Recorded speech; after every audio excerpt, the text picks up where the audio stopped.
My name's agentoosonic, and we are going to start on commissions that I have had for the past 2.5 years, unexcusably very behind schedule. Enough talking, let's get to it. This is not going to be my regular artwork genre. This commission actually is from one of my best friends, Natasha. The commission that she wanted were in the same genre, and these happen to be a Japanese folklore. Now I will go in depth on each individual one in each video, but this one in particular, I tackle this approach very differently compared to my previous ones.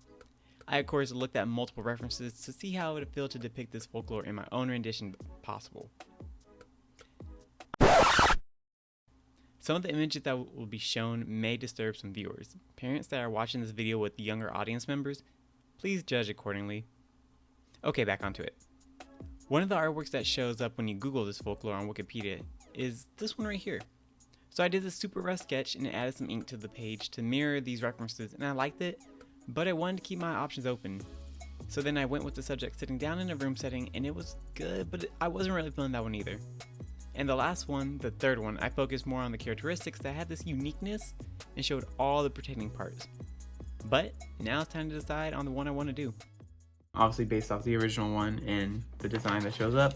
This one is going to be a cross between obviously references and so on and so forth. And the third one, I was going for more of like a profile kind of sort of thing. I think I would like to do the third one, this one right here. It gets the point. I'll scale it down just a little bit. I do want to continue on with this third one. So with the design that we decided to go on, I redid the sketch again, this time refining more characteristics and adjusting the eyes, the lips, and the jaw structure. Oh, you might be wondering at the time what exactly I am painting, and for those that are like me and not super in-depth with other cultures, respectfully, in the folklore department. This creature that I'm drawing is titled, apologies in advance for my mispronunciation, I am drawing Yokai. Sean, what on this planet is a yokai? Well, my dearest viewer, listener, if you're just listening to my interesting voice, according to the website yokai.com, yokai are strange supernatural creatures and phenomenon from Japanese folklore. The word yokai is a combination of the characters yo, which means attractive, bewitching, calamity, and kai, mystery, wonder. So if I can be as bold as saying to relate to an American audience, and for more popular media from my personal experiences, Bigfoot, Yeti, Loch Ness Monster, creatures of that same vein, Chupacabra. Now, I know that these are not purely American folklore origins, all these come from around the world, but the website does actually mention that their categorization of a yokai comes down to whoever you're talking to. But I will be linking the website below in the description box because we will be referring to them in another video. And there's so much more that I could go over, but you're here for art. Now after that long-winded definition, I am creating an art piece based on the Japanese folklore creature, again, sorry for the pronunciation, Futakuchi Onna. And I'll explain more, but let me explain what I'm doing as far as the art goes. Alright, so we have our basic sketch out right here, and so I like how it is. I like the colors I picked, but of course I'm going to go in and translating from color pencil into a watercolor is going to be completely different, especially like right here on the shading on the face and the hair. Of course I'm going to have to work that out. The background I kind of want it to be a little bit offsetting to the rest of it, so I know I missed this part up here. I don't know if you can see it on camera. Yeah, that part right here, it's going to match this green. Of course the opacity is going to be a lot different because I'm using a watercolor instead of color pencil, so let's go ahead and just get to it. While I sketch this out in the background, I'll explain the backstory of the Futakuchi Onna first. If you notice, I didn't do the drawing in a regular pencil, and there was a few reasons for this, so let me explain really quickly. I wanted to keep this piece lighter, and one way of doing this is not to use a graphite pencil or a darker lead, because especially on watercolor paper that has a different texture than normal drawing books or sketchbooks, it would be harder to erase the line work, and unless that's what you're aiming for, it would become very distracting. Have you ever done a drawing and you drew just a little bit too hard and you try to erase it and then you still see kind of like that ghost outline? That's kind of what you would end up with. So I did this with a color pencil that I thought would be closer to the overall skin tone, because then it would still make it look softer and it wouldn't be as hard to erase. But backstory, time-lapse, sketching time. Futakuchi Onna translates to the two-mouthed woman. The regular woman hardly eats, but the second mouth gorges on the food, using the hair to eat as much as it possibly can find. The most common story that is told is followed, and I'm going to paraphrase for you. There was a stingy miser that lived in a small village that did not want a family because supporting a family meant buying food and, well, he's stingy. One day he met a woman who didn't eat and he liked that and wedded her immediately. Not my love language, but okay.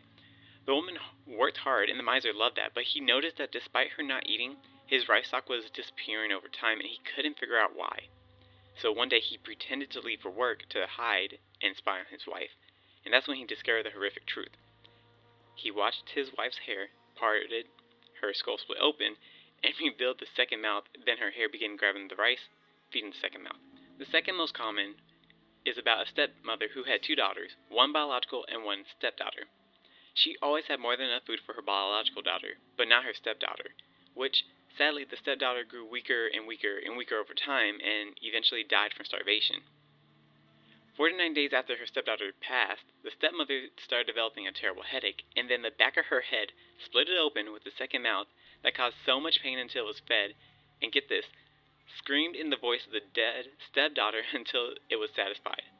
Now, both these stories have more to include with them, especially about the miser, but I want you all, of course, those that are comfortable to, go explore and learn more about it because it's actually super interesting.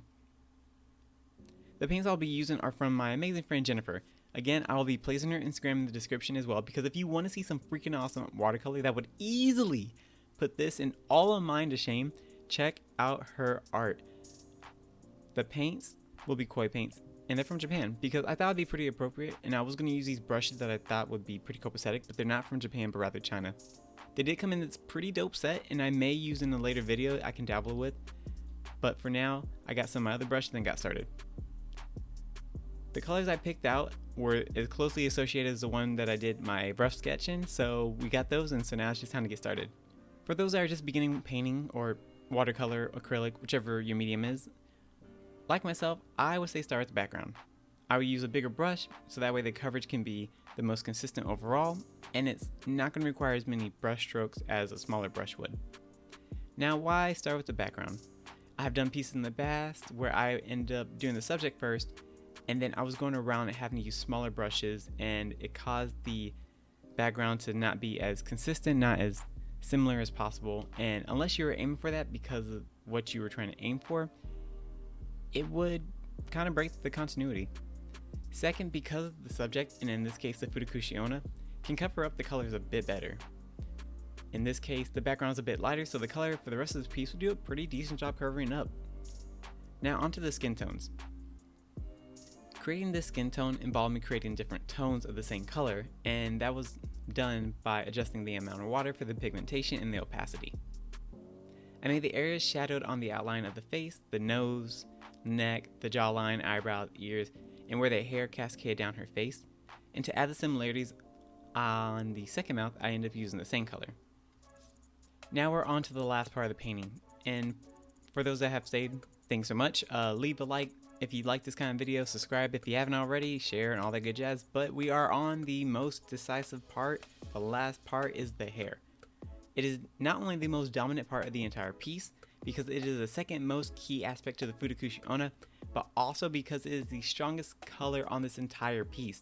The hair color in all the lore and references is black, so the decision came down to how dark I was willing to make the hair, and I originally wanted to make the hair much darker, making it bold, stand out, really accentuating the fact that the monster is using the hair to eat all the food it can grab, but then the piece would have been compromised at what I wanted to have the original tonality.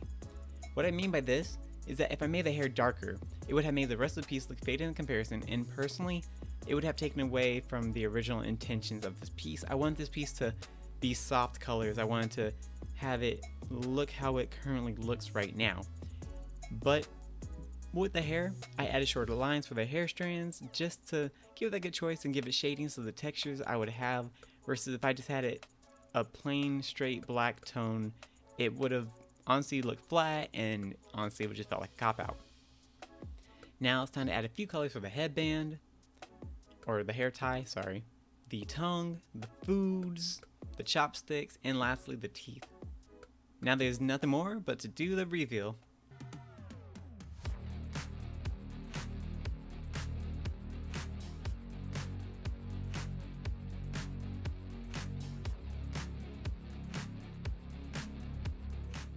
So there we go, the painting is complete. Natasha, hopefully you enjoyed the video and hopefully you enjoy the painting. I will definitely be working on the next 2 pieces that you have, and I hope I can have them out for you guys and gals the end of this week. So technically next week's video. I know this one's a little bit late and it's coming out not on the weekend, but hopefully you enjoyed. Now, my personal critiques on this piece, I do wish I had made the entire piece darker.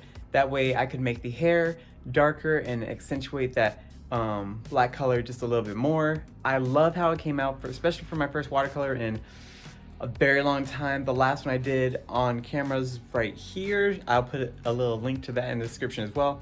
But anyways, thank you for dealing with this video. I know it's a long one and this outro is even longer than it should be.